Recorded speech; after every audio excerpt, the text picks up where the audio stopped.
Mas abre aí Efésios capítulo 6, versículo 10.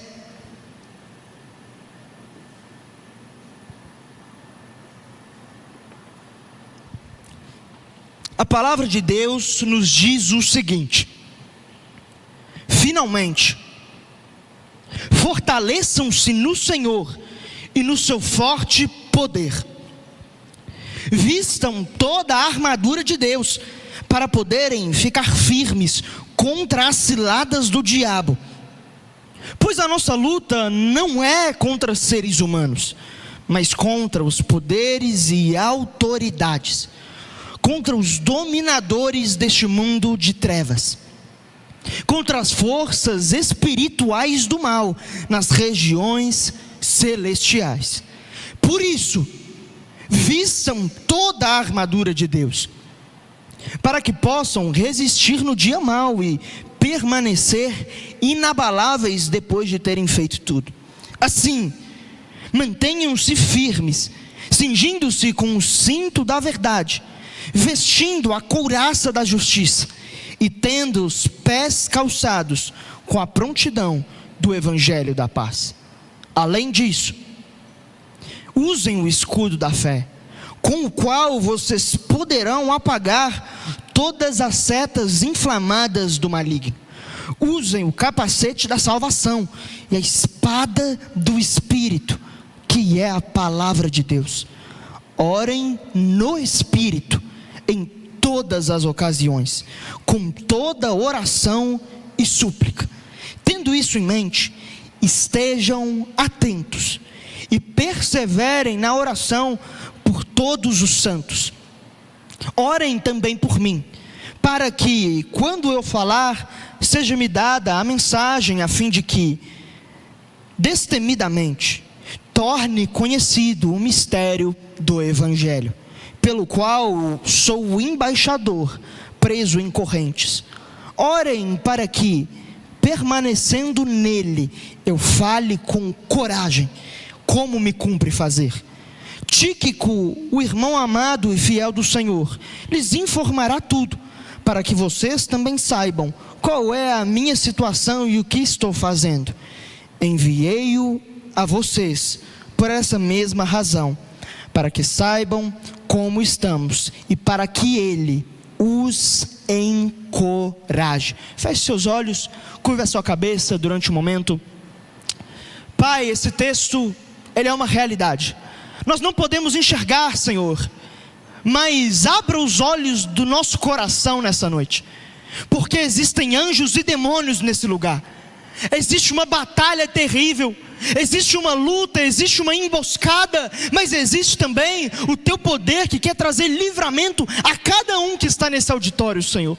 Por isso eu peço, abra os ouvidos espirituais do nosso coração, que as verdades espirituais não sejam meras letras, meras palavras, não, que tenhamos a plena consciência do que a tua palavra está dizendo nesse texto, e que não somente tenhamos a consciência de que esse texto é real, mas de que Cristo está nesse lugar, e Ele é a vitória contra Satanás e seus demônios. É por meio dele que acessamos o poder que o Senhor quer para cada um de nós nessa noite. É por isso que nós oramos com fé. Nos veste, Senhor, nos veste espiritualmente. Abre o nosso coração espiritual. É por isso que oramos e pedimos e já recebemos pela fé no nome de Jesus. Amém, amém e amém. Meus irmãos, o título do sermão nessa noite é Filhos da Luz versus Império das Trevas. Irmãos, o texto me fala algo assombroso.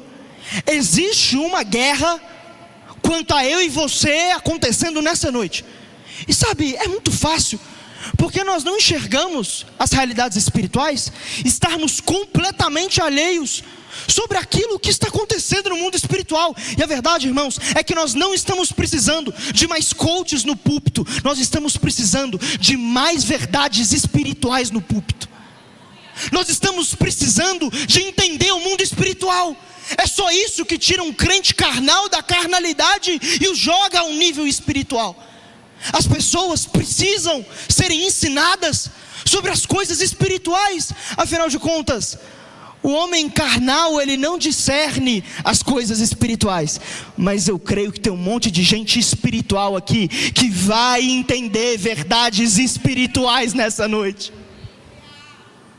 Com isso em mente, que eu quero falar com você em cima desse texto, permita-me introduzir você ao livro de Efésios.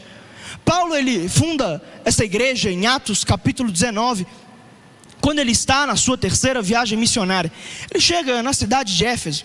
Essa cidade era uma cidade muito grande, uma cidade muito reconhecida na região da Ásia Menor.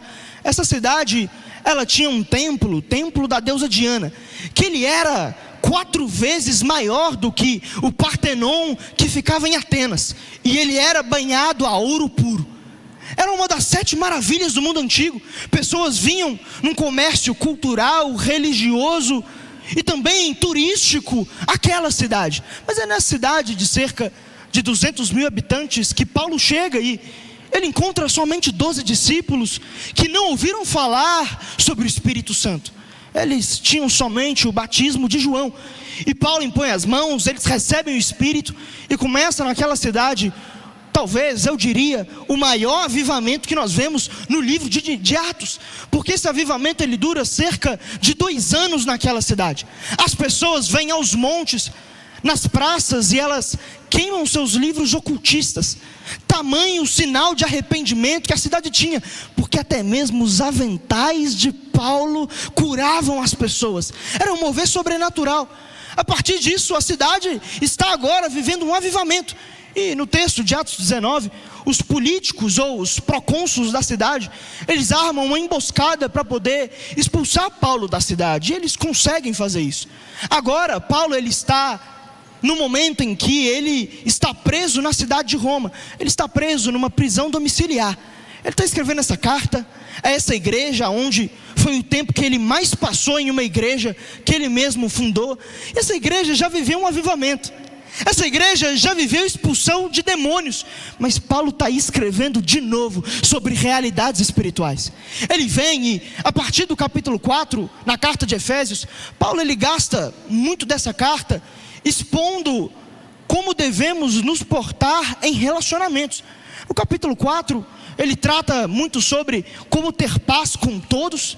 Ele passa então a dizer sobre a unidade da igreja, como temos dons diferentes, isso deve nos unir e não nos separar. A partir dali, ele começa a dizer sobre como um relacionamento de marido e esposa tem que ser. Qual é a visão de um marido bíblico? Qual é a visão de uma esposa biblicamente? Depois ele diz sobre a relação de pais e filhos. Depois ele diz sobre a relação, antes desse contexto, dessa carta que estamos lendo, ele diz sobre a relação de senhores e escravos, de patrões e empregados. Mas depois de falar sobre tantas dificuldades de relacionamentos, sabe o que Paulo diz?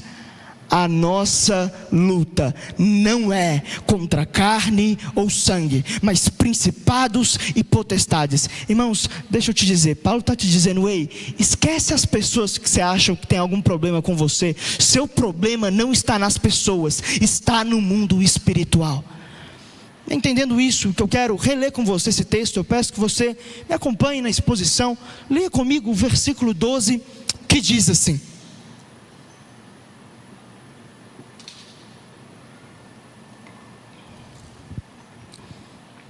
versículo 12: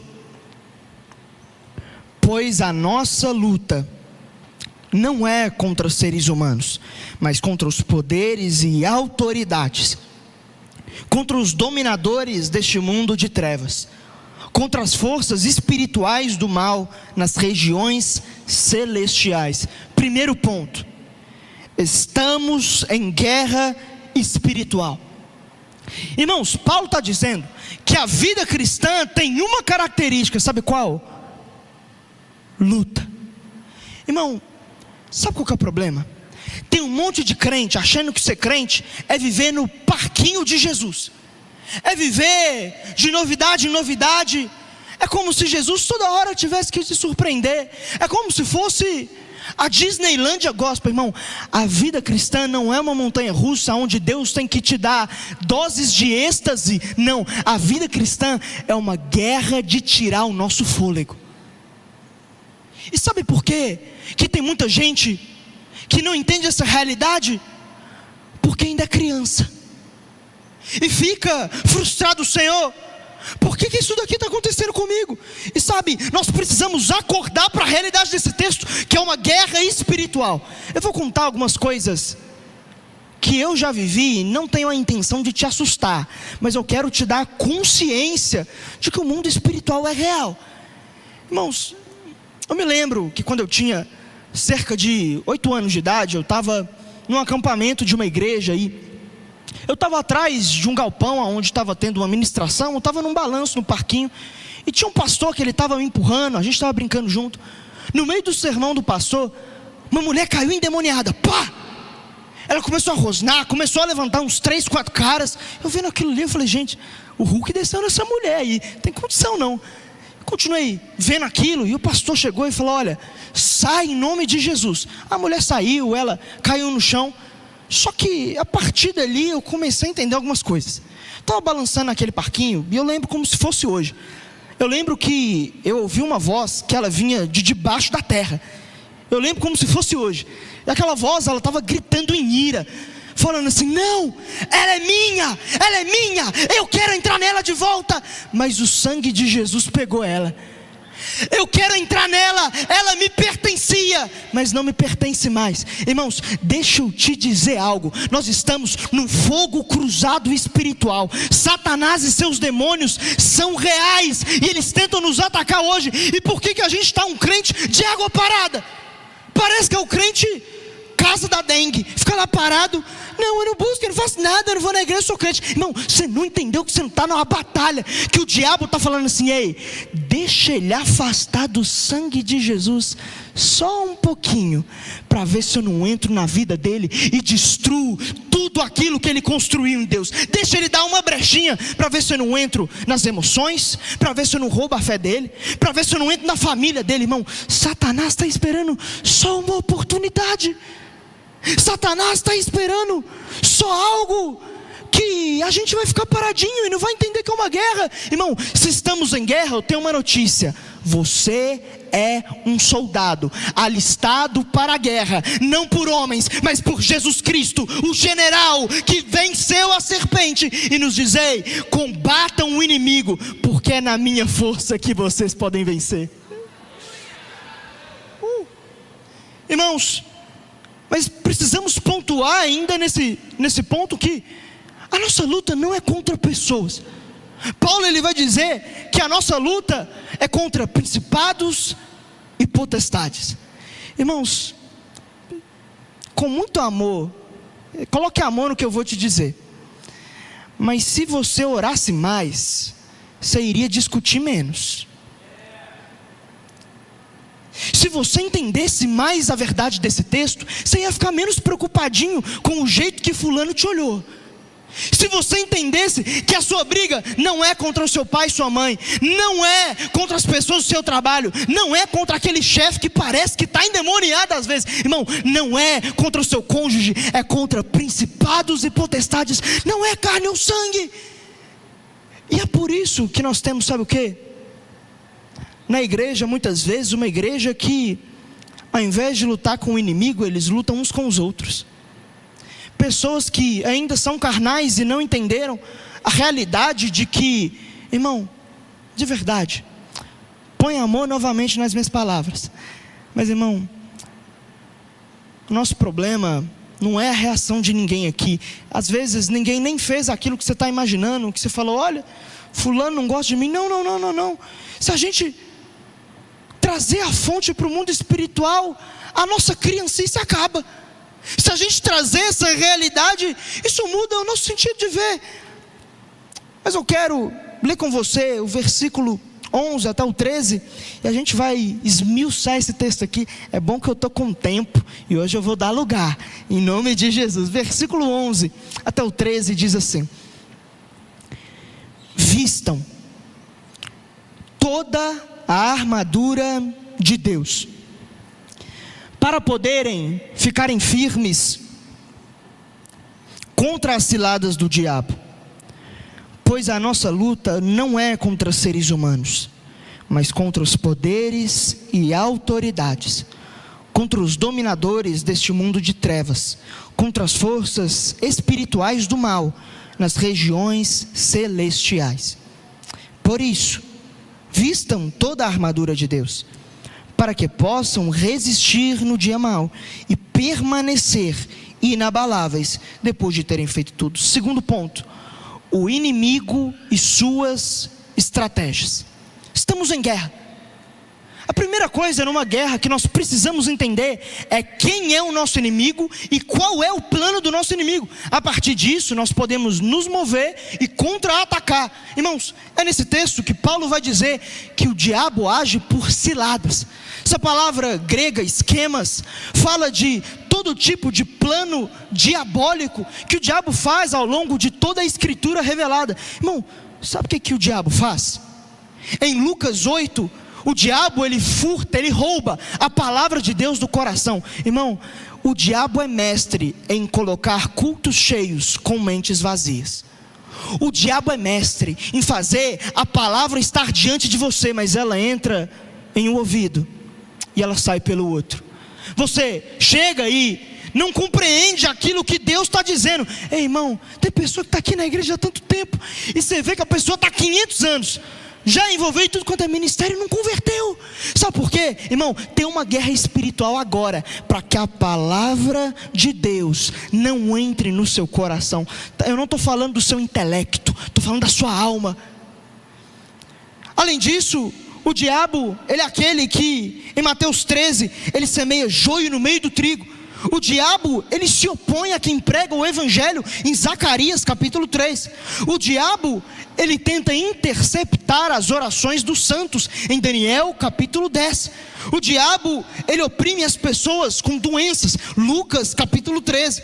O diabo resiste à obra missionária, 1 Tessalonicenses capítulo 2.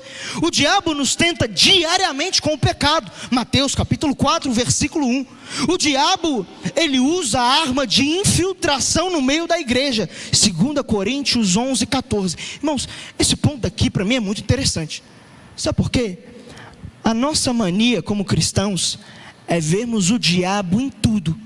A gente vê o diabo nos Simpsons, a gente vê o diabo na Coca-Cola, a gente vê o diabo em tudo quanto é lugar, mas o crente não vê o diabo com o microfone na mão, pregando falsas doutrinas e um evangelho deturpado.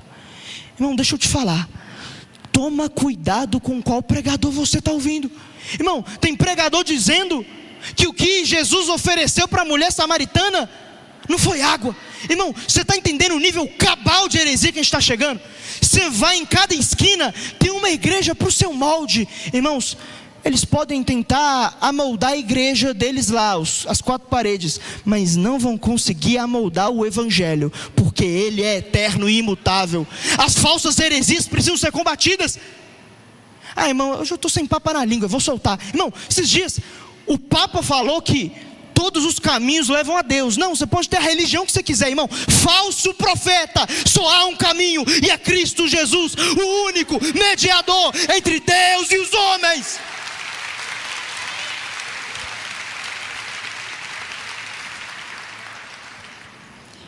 O diabo em 1 Pedro 5, versículo 8, ele usa a arma da intimidação. Irmão, tem gente que vê vulto em tudo quanto é lugar, vê aparição, sabe por quê? O diabo, ele está rondando, ele está ao redor como um leão. Mas irmão, a gente não tem que temer o leãozinho do diabo não, porque nós temos o leão da tribo de Judá, a raiz de Davi. Você não precisa ter medo do capeta não, é o capeta que tem que ter medo de você.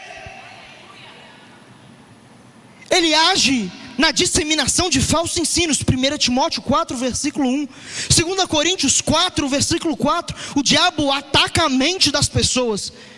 Em 2 Coríntios capítulo 4, o diabo cega o entendimento dos incrédulos, para que eles não entendam o evangelho e não vejam a glória do Filho de Deus. Irmãos, entendendo essa maneira com a qual o diabo ataca, Paulo ele diz algo muito interessante. Ele diz que o diabo, ele possui principados e potestades. O diabo não é onipresente, onisciente e onipotente. Ele não está em todos os lugares ao mesmo tempo. O diabo não sabe de todas as coisas. E o diabo não tem poder para tudo, mas ele tem poder. E a pergunta que fica é: como que o diabo então ataca tantas pessoas que estão aqui nesse auditório, por exemplo? Tem gente que mora no Barreiro, tem gente que mora em Betim, tem gente que mora em tanto lugar diferente. Paulo diz que esse reino possui uma organização. São principados e potestades. A palavra principados se refere a governos em que as pessoas, nos tempos romanos, os principados eram príncipes que se assentavam em tronos e que possuíam autoridade sobre algumas regiões. Já o vocábulo potestades em grego se refere a governantes subordinados aos príncipes. Irmãos, o que Paulo está dizendo é que o reino das trevas possui uma organização. Satanás possui seus inúmeros demônios e eles possuem classes, castas diferentes para que eles possam atacar a humanidade em todas as áreas e cada ser humano em cada lugar. Irmão, deixa eu te dar uma notícia. Posso te dar uma notícia? O inferno tem um atendimento VIP para você. O inferno tem um atendimento VIP. Sabe por quê? O diabo sabe exatamente qual é a sua fraqueza. Satanás, ele está te rodeando com os demônios do mundo espiritual constantemente. Ele sabe do seu passado. Ele sabe aquilo que gera dor em você. Ele sabe qual é o pecado de estimação.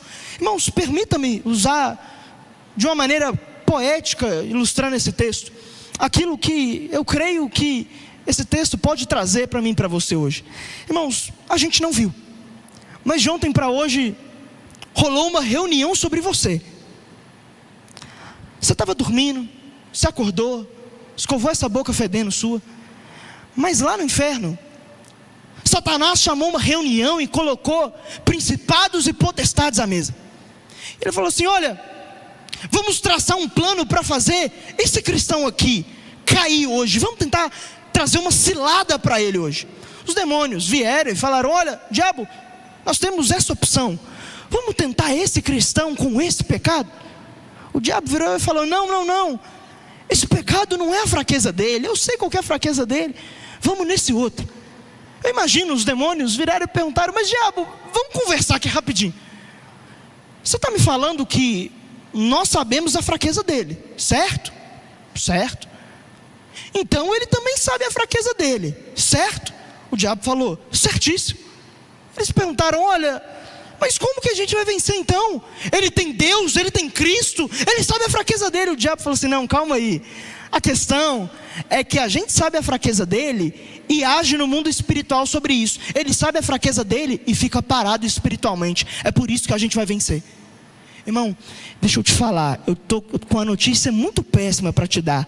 Talvez essa semana ainda o diabo vai colocar aquele pecado que tenta os seus olhos na sua bandeja.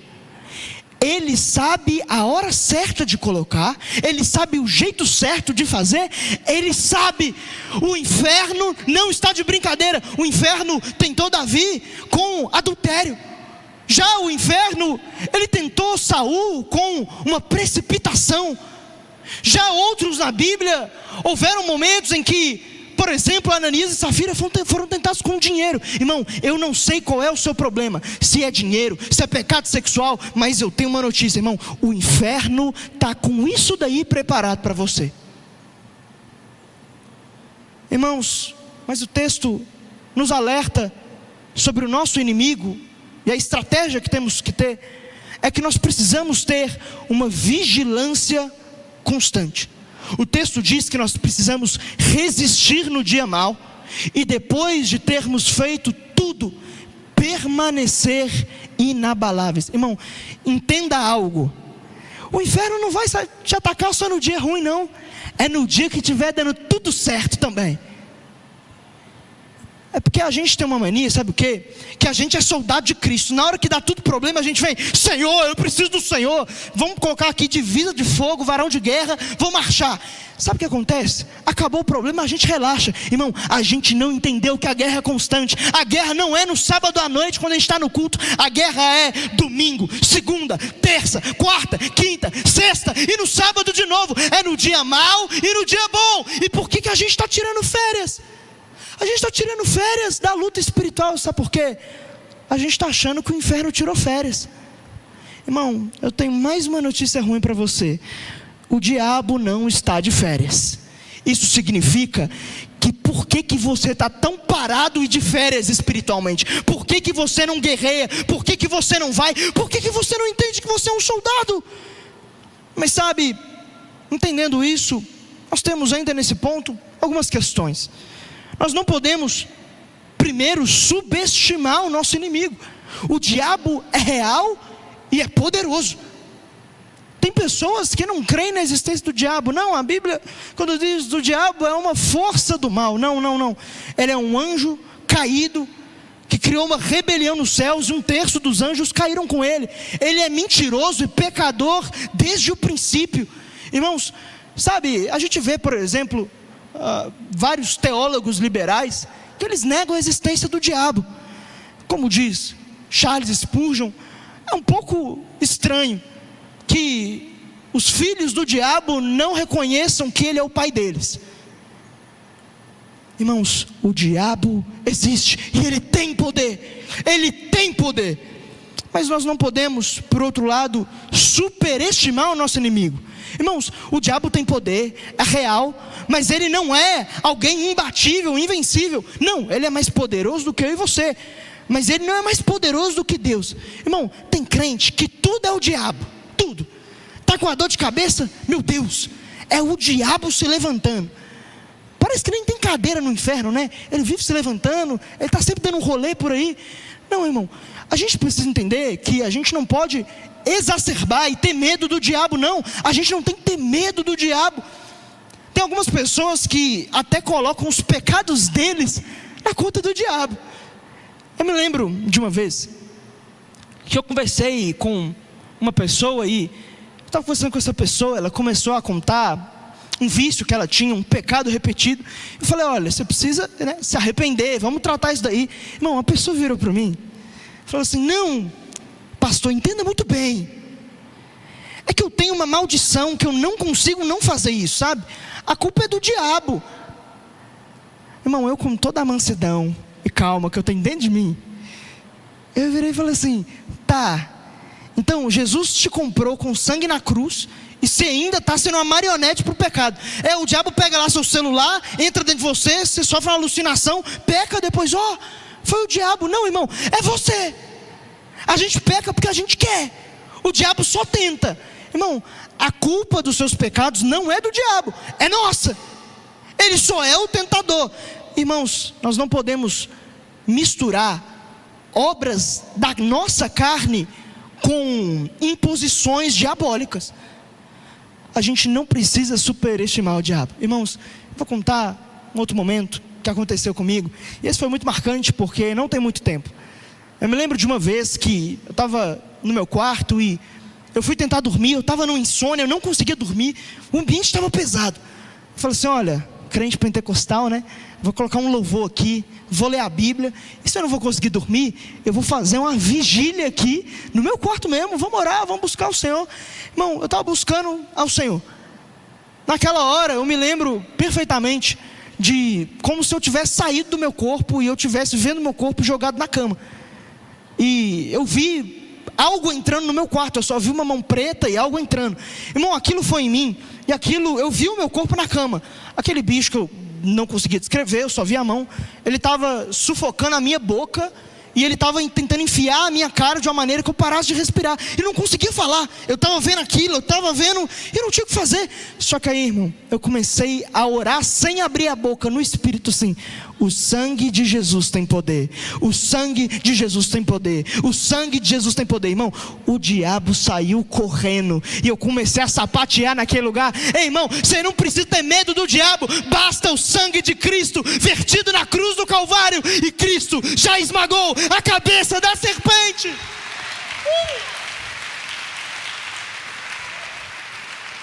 Tem um monte de crente que fica na igreja, os bobão assim, um endemoniado fica, vai eu ser.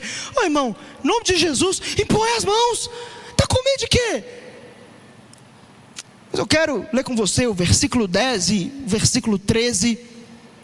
Versículo 10 primeiro, depois vá comigo no versículo 13. Versículo 10. Finalmente, fortaleçam-se no Senhor e no seu forte poder. Versículo 13.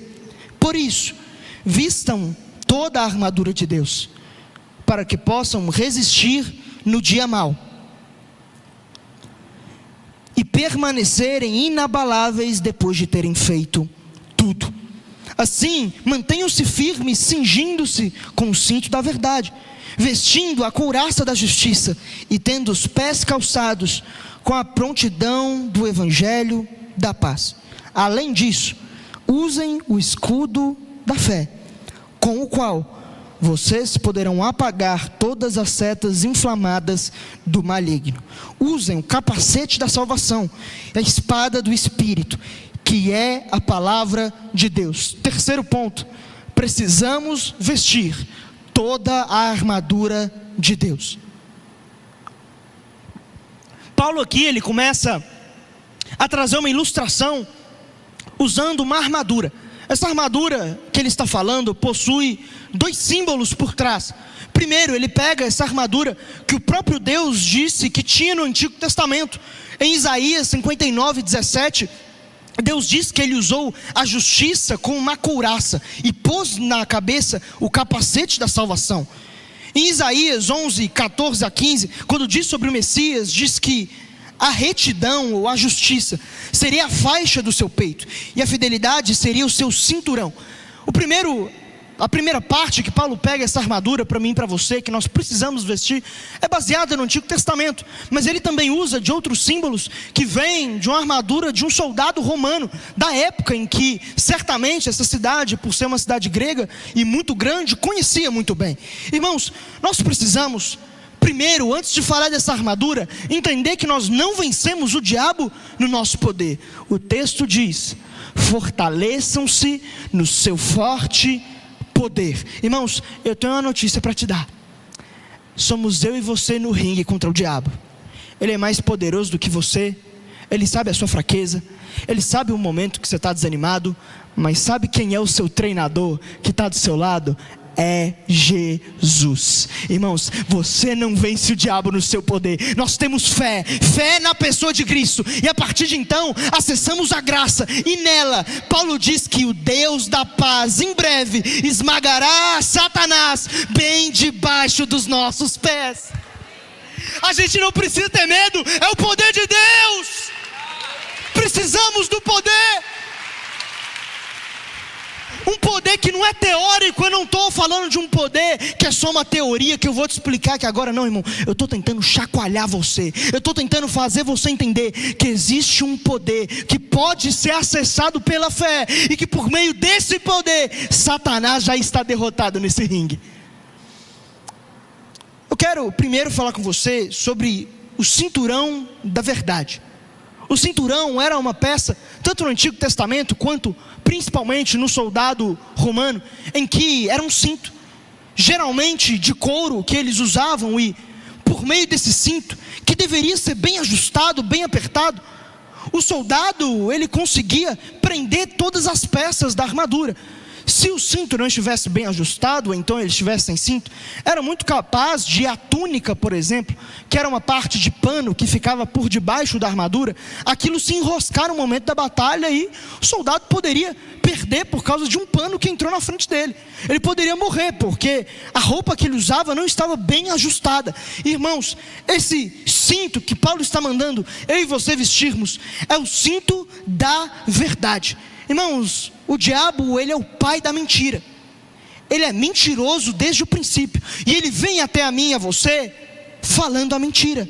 Mas se tivermos a palavra de Deus como um cinturão bem ajustado ao redor do nosso corpo, irmãos, não vai ter espaço para ceder às mentiras do diabo. Quando ele fala assim: ei, pega aqui, não vai dar nada não, faz isso daqui. Não, você vai pegar a Bíblia e vai falar: todo aquele que vive no pecado não procede de Deus. Não, mas vem cá, fala isso daqui. Não, a palavra me manda fazer o contrário. Ei, irmão, você não acha que a Bíblia está muito frouxa no seu corpo espiritual, não? A verdade, que é a palavra de Deus, ela precisa ser vestida e não negociada. Irmão, tem muita gente afrouxando o cinto da verdade pouco a pouco. Vai assim: não, olha, estou aqui na igreja, mas sabe, agora de repente eu não me envolvo mais tanto não, sabe, eu acho que não é tão para mim. Olha, agora eu vou no culto uma vez no mês, não, lê a Bíblia, eu espero o pastor pregar o sermão para mim, eu só pego, eu não tenho uma vida devocional, não, aprender da palavra, não, deixa isso para outro. Irmão, você está abrindo esse cinto, e é por isso que você está caindo, igual a barata tonta no meio da luta contra o diabo. O diabo vem e fala qualquer coisa, olha, não vai dar certo, você, nossa, acho que é verdade mesmo. Irmãos, se a verdade for aquilo que nós nos seguramos, que é a palavra de Deus, irmãos, nós precisamos retornar ao lugar de que a Bíblia era o nosso bem mais precioso. O salmista diz: escondi a tua palavra no meu coração, para não pecar contra ti. Ei, irmão, eu não estou querendo que você pegue a Bíblia e coloque debaixo do braço, não. Eu quero que você coloque dentro do seu coração. Paulo ainda diz sobre a couraça da justiça. A couraça era uma peça da armadura, geralmente de metal, e que ela ficava acima do tórax, em algumas regiões nas costas e em algumas partes da cintura para baixo. E essa peça, ela tinha uma função muito específica. Por ser de metal e não estar em todo o corpo, ela deveria cobrir somente os órgãos vitais de um soldado. Sendo assim, a couraça da justiça protegia o coração, ela protegia os pulmões, ela protegia o pescoço, protegia as pernas, porque nas partes vitais do soldado, se entrasse qualquer coisa ali, era uma derrota imediata, era uma proteção estratégica, para que aquilo que é mais importante para um soldado não seja de fato acessado pelo inimigo. Irmãos, e Paulo diz que essa peça, ela é a nossa justiça. Irmãos, a justiça na Bíblia é algo que nós recebemos da parte de Deus quando cremos em Jesus Cristo. Quando nós cremos nele, ele nos justifica, ou seja, a justiça de Cristo é colocada na nossa conta. Mas a partir daí, a justiça é desenvolvida nas cartas de Paulo como um sinônimo de santidade. A partir da justificação, ou então da santificação que eu tenho de Cristo, eu tenho a responsabilidade de viver em justiça, viver de acordo com a palavra de Deus e não pecar nesse sentido. Irmão, deixa eu te falar algo. A verdade é que tem muito crente com as partes mais importantes da vida espiritual dele ferida. Ele está negociando pouco a pouco com o pecado. Pouquinho a pouquinho ele fala: ei diabo, nesse órgão aqui você pode encostar. Ei diabo, pode tocar aqui. Irmão, deixa eu te falar. Tem uma história que eu ouvi de uma pessoa uma vez. Uma pessoa daqui da igreja, não vou falar quem é para não expor. Mas irmão, um demônio manifestou do lado. Ele foi, encheu o peito, falou assim: não, vou lá expulsar o diabo. Ele foi lá: diabo, sai em nome de Jesus. O demônio virou para ele, riu e fez assim: com essa mão aí, que estava fazendo isso ontem à noite? Irmão, deixa eu te falar. O seu inimigo, ele quer te acusar, ele quer te matar espiritualmente. Nós não podemos negociar o inegociável. A santidade não é uma opção para mim e para você. Sem santidade ninguém verá o Senhor. Irmãos, é um fundamento da fé. E aí tem lá um monte de crente acostumado com o pecado. Não, a gente namora, sabe como é que é? A carne é fraca, né? Ô, irmão, a carne é fraca aqui no meio de sua cara. O diabo está matando muita gente. Tem órgãos que estão sendo tocados. E tem um texto da Bíblia, Zacarias capítulo 3, versículo 1, em que ali o sumo sacerdote Josué está ao lado do Senhor, e diante dele está Satanás. Josué, ele começa a pregar o evangelho, e Satanás vira para Deus e fala assim: olha, Josué está com as vestes impuras. Deus vira para Josué e diz: Josué, precisamos trocar essas vestes. Ei, irmão, Deus te trouxe aqui porque Ele quer te dar novas vestes, vestes brancas, vestes puras. Ele não quer mais que o diabo tenha espaço para te condenar, falando: eu sei o que você fez mês passado, eu sei o que você fez semana passada. Não tem nada pior do que um crente em que está dando legalidade para o diabo condenar ele na mente. Mas Deus quer remover a acusação do diabo nessa noite. Ele Ele quer colocar uma peça de metal intocável, é a justiça de Jesus Cristo, e a partir dela nós viveremos falando: ah, diabo, não é você que me acusa, sou eu que falo, para trás de mim, Satanás. Nós temos as botas do evangelho da paz. Soldados romanos usavam uma bota grossa, espessa, com pregos na ponta, em que a partir dessa bota eles não tinham nenhum tipo de problema com cobras, por exemplo, que poderiam picar o tornozelo ou mesmo os pés. Eles não teriam dificuldade de escalar rochas e montanhas, afinal de contas era uma bota firme que dava fundamento para eles. Irmãos, e o evangelho, ele é a paz de Deus que nós recebemos de Jesus Cristo. Romanos capítulo 5, versículo 6. Mas essa paz que nós temos quando aceitamos o evangelho, nós recebemos uma paz com Deus. Mas Paulo nos exorta em Efésios capítulo 4 a vivermos em paz com todos os homens, visto que tivemos esse chamado do Senhor. A bota do evangelho da paz é uma paz que nós recebemos para com Deus Pai, e que portanto ela deve ser reproduzida com todas as pessoas que estão ao nosso redor. É o evangelho da paz com Deus e paz com os homens. É o evangelho que reconcilia pessoas com Deus e pessoas entre si mesmas. Irmãos, a verdade é que tem muita gente fazendo, sabe o quê? Falando: diabo, sai da minha casa. Só que você vai lá e é o primeiro a levantar a voz e está dando legalidade para o diabo entrar dentro da sua casa. Você está negociando a paz com o próximo. Irmãos, nós não podemos em hipótese nenhuma negociar a paz. A partir do momento que não temos essa paz com todas as pessoas ao nosso redor, e que é uma paz que nós precisamos orar a Deus e, se possível, encontrar a pessoa, reconciliar. Se nós não tivermos isso, estamos suscetíveis a serpentes, estamos suscetíveis a ataques pelos pés. Nós precisamos de paz. Tenha paz com as pessoas do seu trabalho, paz aqui dentro da igreja, irmão. Está lá no GC, irmão, faz tudo o que tem para poder ficar em paz. Limpe a sua consciência.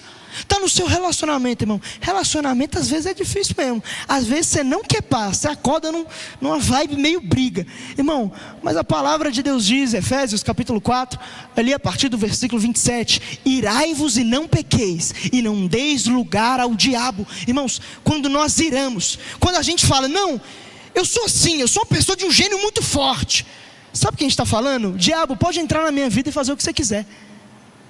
Tem muita gente falando: não, eu sou assim, mas é porque eu sou colérico. Irmão, toma vergonha de sua cara. Você é crente, tem o Espírito Santo, o fruto do Espírito. Ah não, mas eu sou grosso assim mesmo. Não, irmão, você está dando lugar para o capeta. Em outras palavras, permita-me ser bem sincero, a gente tem que parar com esse negócio. Até no meio evangélico a gente colocou os temperamentos como se fosse de fato um signo de crente. Não, eu sou isso, por isso eu faço isso. Irmão, nós temos o fruto do Espírito. A gente tem que domar esse gênio nosso, porque ele afeta no mundo espiritual. O escudo da fé, ele também é concedido a mim e a você. Esse escudo da fé era um escudo que tinha cerca de 1,60 m e talvez até 70 centímetros de largura. E ele protegia todo soldado. Era algo robusto, que não importa onde o soldado fosse, era uma espécie de escudo que ele conseguiria apagar quaisquer dardos. E o texto diz que é para apagar os dardos do maligno. Naqueles tempos, em uma guerra, existia uma arma que era muito comum ser usada. Era uma flecha em que se pegava a flecha, colocava-se fogo ou veneno na ponta dela, e você atirava no meio da multidão, no meio do exército. E se aquilo simplesmente encostasse alguém, certamente mataria. Não porque aquilo pegou num órgão vital, mas porque aquela pessoa que está no meio da guerra, ela talvez se envenene e comece a queimar sem nem perceber, simplesmente por ter passado perto dessa flecha. E o mecanismo para se proteger disso era o escudo da fé. Irmãos, nós temos um escudo que é a nossa fé. A nossa fé aqui, ela é colocada tanto como algo que nós cremos, algo que nós falamos: Senhor, pela fé eu acesso isso, mas que é pautado na palavra, é pautada na sã doutrina. Irmão, o diabo vai te falar assim: ó, seu ano não vai dar em nada, você não vai ter paz, não vai acontecer nada. Irmão, você vai pegar o seu escudo da fé, Você vai abrir lá em Jeremias capítulo 1 que diz: eu sei os planos que eu tenho sobre vocês, planos de paz, de fazer o bem, não o mal.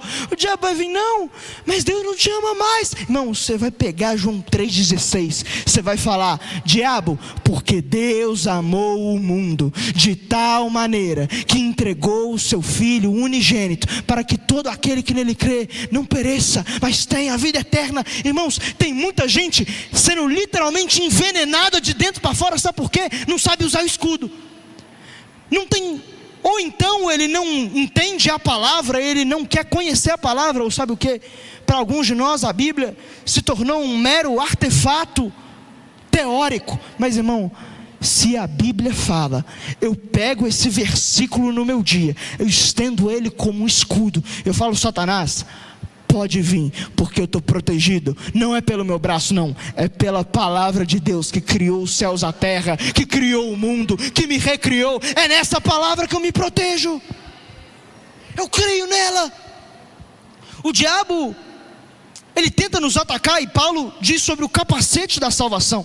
Irmãos, esse capacete era algo colocado, obviamente, de metal para proteger a cabeça. Irmãos, Paulo está dizendo que nós precisamos vestir a salvação todos os dias para blindar a nossa mente.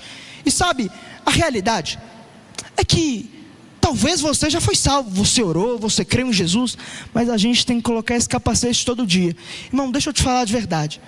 A gente às vezes passa um certo tempo sem buscar a Deus, e sabe o que acontece? Parece que a nossa mente retrocede.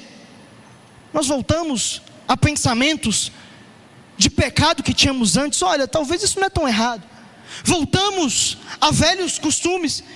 E até que tem um momento que você fala: pera, eu não estou me reconhecendo. Aonde estava aquele cristão que eu era? Onde é que estava? Irmão, sabe por quê? É porque nós precisamos todos os dias encher a nossa cabeça da palavra de Deus. Nós precisamos todos os dias pensar nas coisas do alto. Nós precisamos pensar aonde Cristo está sentado. Irmão, sabe por que você não tem paz? Você só vive pensando nas coisas aqui da terra. Você só vive pensando no problema que está na sua frente, e você não entende o tamanho da salvação que Deus está te dando. Você fica: olha, Deus, isso aqui está dando errado. Mas Deus está falando: ei, eu tenho o meu Espírito Santo dentro de você, eu tenho maravilhas insondáveis, eu tenho tantas coisas para te falar. Mas a gente enche a nossa cabeça, sabe de quê? O dia inteiro, de TikTok. Fica lá, lambendo o vídeo de TikTok eternamente. Mas esse negócio é eterno, não acaba. Você vai ver vídeo, o vídeo vai ficar lá igual abobado vendo TikTok. Vai entrar no Reels, vai aparecer, é assim, ó, mais ou menos assim que funciona o Reels. A cada 5 vídeos que você vê, um é o capeta que mandou. É mais ou menos assim que funciona. Aí você fica enchendo sua cabeça de porcaria, não lê uma Bíblia, não medita num versículo, não nada, e depois: nossa, por que eu estou tendo pensamento de pecado, eu estou querendo pecar? Por que será? Não sei. Excelente pergunta. Irmãos, o último equipamento, tá? Aguardem, é a espada do Espírito. Irmãos, Paulo diz que nós temos uma espada. A espada do Espírito é a palavra de Deus. Preste muita atenção. Esse é o único equipamento aqui descrito que não é só um equipamento de defesa, é um equipamento de ataque ao diabo. Irmãos, tem um texto da Bíblia que talvez você já conheça, que é que as portas do inferno não prevalecerão contra a igreja. Deixa eu te fazer uma pergunta. Você já viu alguém no meio da rua andando com uma porta, falando assim: eu vou te atacar, e jogar uma porta no outro? Eu acho que não, né? Se você viu, a gente tem que conversar no final do culto. Talvez você está precisando passar ali num psicólogo. Mas irmãos, sabe por quê? A porta não é um instrumento de ataque, é um instrumento de defesa. O que Jesus estava dizendo não é: olha, o inferno vai atacar a igreja e vocês vão resistir. Não, Jesus está dizendo: a igreja vai atacar o inferno, e as portas do inferno não prevalecerão sob o ataque da igreja de Cristo Jesus. Ei, irmão, não tem só que se defender do diabo, não. Tem como dar metralhadora de Bíblia na cara dele. Se você estiver cheio da palavra, você vira para aquele amigo seu trabalho e você fala: irmão, vem no culto comigo hoje, Deus está querendo falar falar com você. Você vira para alguém, o crente cheio da palavra de Deus, ele fala assim: aquele menino ali no culto, irmão, Deus está querendo revelar um mistério para ele ali, vai ser curado, vai ser transformado. Irmãos, vamos ao ataque, pare de passividade com o diabo, nós vamos conquistar o inferno, vamos saquear almas, vamos conquistar para o reino celestial.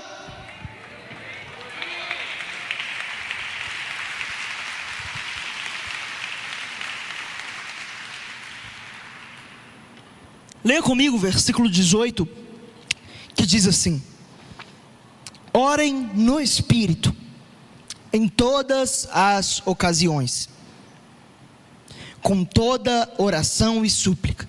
Tendo isso em mente, estejam atentos e perseverem. Quarto ponto, a gente já está caminhando para concluir, calma aí, viu? Quarto ponto, o sustento da batalha é a oração. Irmãos, Paulo está falando que a gente é um soldado. E sabe, um soldado sem contato com o general, sem comunicação com o general, ele está perdido. Sabe o que mantém um soldado na guerra? As instruções do general, a comunicação com o general. General, para onde tem que ir? General, quais são as ordens? É essa figura da oração, em que nós estamos falando com o general que é Cristo, e isso nos mantém de pé nessa batalha. Irmãos, algo que esse texto diz claramente, ele diz: olha, orem no Espírito. Nesse texto, no versículo anterior, Paulo diz que a espada do Espírito é a palavra de Deus, e logo em seguida ele diz: ei, orem no Espírito. O que Paulo está dizendo é: ei, você vai orar no Espírito, você precisa orar pautada na espada do Espírito. Você vai orar no Espírito, você precisa usar a arma do Espírito, que é a palavra de Deus. Irmãos, deixa eu te falar, tem algo que nós como igreja perdemos, que é muito essencial para essa guerra, que eu preciso de chacoalhar. É o fato que nós precisamos voltar a orar o que está escrito na Bíblia. Nós precisamos voltar a orar no Espírito. Irmãos, a palavra de Deus está lá dizendo: ei, você é mais que vencedor em Cristo Jesus. Sabe o que a gente fala? Eu sou um derrotado. Irmão, pega esse versículo. O problema, irmão, é que, linkando com esse texto de João 15, Jesus, ele interpreta isso muito bem, quando ele diz: olha, se vocês permanecerem em mim, e as minhas palavras permanecerem em vocês, pedirão o que quiserem, e lhes será concedido. Irmãos, precisamos voltar a orar baseado nas palavras de Jesus. Irmão, você está em pecado, seu coração está duro, já caiu 1 milhão de vezes. Sabe o que você vai orar? Você vai pegar sua Bíblia, você vai abrir em Isaías capítulo 6 e vai orar como Isaías: ai de mim, que sou homem de lábios impuros, e habito no meio de um povo de impuros lábios, e os meus olhos viram o Rei. Você está lá e você já se arrependeu do seu pecado, você já confessou, você já mudou, e o diabo vai tentar cochichar no seu ouvido. Sabe o que você vai pegar? Romanos capítulo 8, versículo de número 1: não há mais condenação para os que estão em Cristo Jesus, que não vivem mais segundo a carne, mas segundo o Espírito. Você está lá e você fala: não, eu estou me sentindo tentado a cair. Irmão, você vai abrir a sua Bíblia em Gálatas capítulo 5, versículo de número 16, que diz: andai no Espírito, e de maneira nenhuma satisfarão os desejos da vossa carne. Você está cheio de luta, cheio de tribulação, você vai abrir a sua Bíblia em Tiago capítulo 1, que diz: ei, meus irmãos, considerem motivo de grande alegria o fato de passarem por muitas provações, porque a provação da fé de vocês produz fé, e a fé, perseverança. Irmão, a gente precisa pegar a Bíblia. Está lá todo ansioso, aí está: meu Deus, o que eu faço, irmão? Pega Filipenses 4, versículo 4 e diz: ora em cima, não andem ansiosos por coisa alguma, mas em tudo, por meio da oração e da súplica, apresentem os seus pedidos a Deus, e a paz de Deus, que excede todo entendimento, guardará o vosso coração e a vossa mente em Cristo Jesus. É tempo de orar a palavra, é tempo de orar com a espada na mão.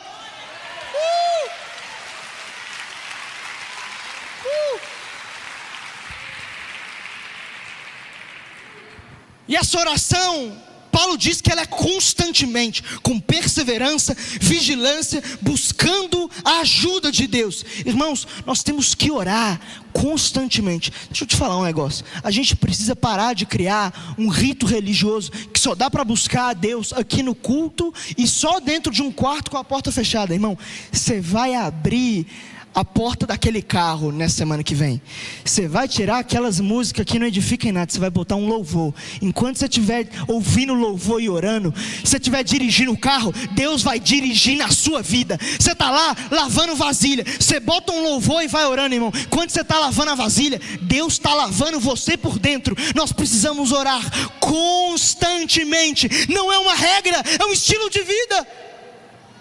Não é algo imposto, é algo voluntário. Esses dias eu estava conversando com uma jovem que diz: olha, eu já tentei muitas vezes na minha vida viver uma vida de oração, eu nunca conseguia. Colocava metas e mais metas de oração, eu nunca conseguia. Mas agora está simplesmente indo porque vem de dentro. Eu estou o tempo inteiro orando em línguas. Eu estou lá no meio do banho orando em línguas. Aí eu chego, na hora que eu estou dirigindo o carro, eu estou orando ao Senhor, boto um louvor. Irmão, é o que vem de dentro. E isso só vai partir da noção que você tiver que a comunicação com o general é essencial para vencer a batalha. Você não sabe que horas que o inimigo vai vir. E a oração, ela deve ter vigilância. Irmãos, Paulo diz, vigiando. Isso significa que orar é abrir os olhos. Não é para orar de olho fechado. E eu não digo isso fisicamente, eu digo isso espiritualmente. Você pode fechar os olhos aqui, mas quando você começa a orar, você tem que estar atento ao mundo espiritual. Paulo está dizendo, oração é vigilância, é você acordar, é você sacudir. Ei, peraí, eu estou muito parado da vida espiritual, eu preciso vigiar, eu preciso prestar atenção. Precisamos orar com perseverança. Tem uma frase de Robert Locke que diz: a oração não é para fazer a sua vontade ser concedida no céu, mas para fazer com que a vontade de Deus seja feita na terra. É vigilância espiritual, é acordar para fazer a vontade de Deus, é orar com perseverança. Irmão, deixa eu te falar, sai desse culto aqui e faz uma oração radical. Senhor, eu não sei como, mas eu quero sentir uma vontade de orar que vem de dentro. Ninguém está me impondo, eu quero falar com o general. Senhor Jesus, soldado me apresentando no quartel-general, quais são as ordens? Eu quero ir com você para o nosso quinto e último ponto. Aqui eu já vou encerrar, eu prometo, tá bom? Versículo 18 até o 22, o resto do versículo 18, que diz assim: na oração por todos os santos, orem também por mim, para que quando eu falar, seja-me dada a mensagem, a fim de que, destemidamente, torne conhecido o mistério do Evangelho, pelo qual sou embaixador preso em correntes. Orem para que, permanecendo nele, eu fale com coragem, como me cumpre fazer. Tíquico, o irmão amado e fiel, servo do Senhor, lhes informará tudo, para que vocês também saibam qual é a minha situação e o que estou fazendo. Enviei-o a vocês por essa mesma razão, para que saibam como estamos e para que ele os encoraje. Quinto e último ponto: na batalha somos o ânimo uns dos outros. Irmãos, o apóstolo Paulo diz: olha, não é só para você orar para você no meio da batalha, não, orem pelos santos. E o próprio apóstolo Paulo, nesse contexto, nessa perícope de batalha espiritual, ele que é o apóstolo Paulo, ele diz: olha, orem por mim, eu preciso de ajuda nessa guerra. Eu estou preso em Roma e talvez Satanás vai tentar fazer com que eu não pregue a palavra com coragem. Orem para que eu consiga usar a espada do Espírito com coragem. Paulo está dizendo que ele precisa de amigos nessa guerra. Paulo está dizendo que ele precisa de intercessores nessa guerra. Ele diz: olha, Efésios, eu vou mandar a vocês Tíquico, para que ele informe a vocês como eu estou e para que ele encoraje vocês. Ou seja, olha, eu não vou deixar vocês sozinhos nessa guerra não, eu vou mandar alguém para lutar a batalha espiritual com vocês. Irmão, deixa eu te falar um negócio. A verdade é que a gente não entendeu qual que é o sentido de igreja não. Isso aqui não é um ambiente que a gente chega e simplesmente assiste um culto. Não, isso daqui é um tanto de soldado que está acabado no meio da guerra, mas que quando os dois se juntam, eles se tornam mais poderosos. Eu estava esses dias atendendo um rapaz e ele me disse: olha, eu tenho uma certa dificuldade, um certo pecado, e eu desenvolvi uma estratégia para lidar com isso. Eu falei: me conte. Ele falou assim: olha, toda vez que eu estou passando por essa tentação muito grande, eu tenho um amigo que também passa por ela. Quando ele está passando, ele me liga e eu ligo para ele. A gente prega o evangelho um para o outro. A gente ora um pelo outro. Irmãos, a vida cristã não é nada mais do que dois soldados na guerra, tomando tiro de tudo quanto é lado, mas fala assim: ei, peraí, fica escondido aqui. Eu vou começar a atirar e você sai correndo. Eu vou te proteger. Irmão, você não vai vencer isso sozinho. Sabe talvez o que você precisa nessa noite? De um discipulado, de um atendimento pastoral. Tem um monte de gente que tem um ciclo de amizade que é o capeta, o capetinho, o capetão. Aí fica lá: não, eu não estou conseguindo vencer o pecado, não sei o que. É lógico, as pessoas que você está lutando na guerra, você está com o inimigo do lado, querendo vencer a guerra do mesmo jeito, não vai. Eu não estou dizendo que você não deve andar com pessoas que não são cristãs, não. Eu estou falando, escolha uns amigos de perto, porque esses vão te influenciar na guerra. Saiba escolher pessoas aqui dentro. Irmão, deixa eu te falar, você não está em um GC nessa noite? Você precisa estar, porque senão você está sozinho nessa guerra. Você precisa ter um lugar de comunhão. Não é difícil não, é só virar no final e falar assim: ei, eu quero um GC, eu quero me adaptar a um lugar. Não me adaptei a um, está tudo certo, acontece. Você vai indo até achar um, está tudo bem. Mas irmão, eu quero te dizer, a igreja está aqui. Aí tem gente que fica: não, eu caí em pecado, desviei, a igreja nunca fez nada. Ah, irmão, a gente está aqui, eu tenho bola de cristal para saber. É só você vir aqui e falar: oi, mim precisar de ajuda.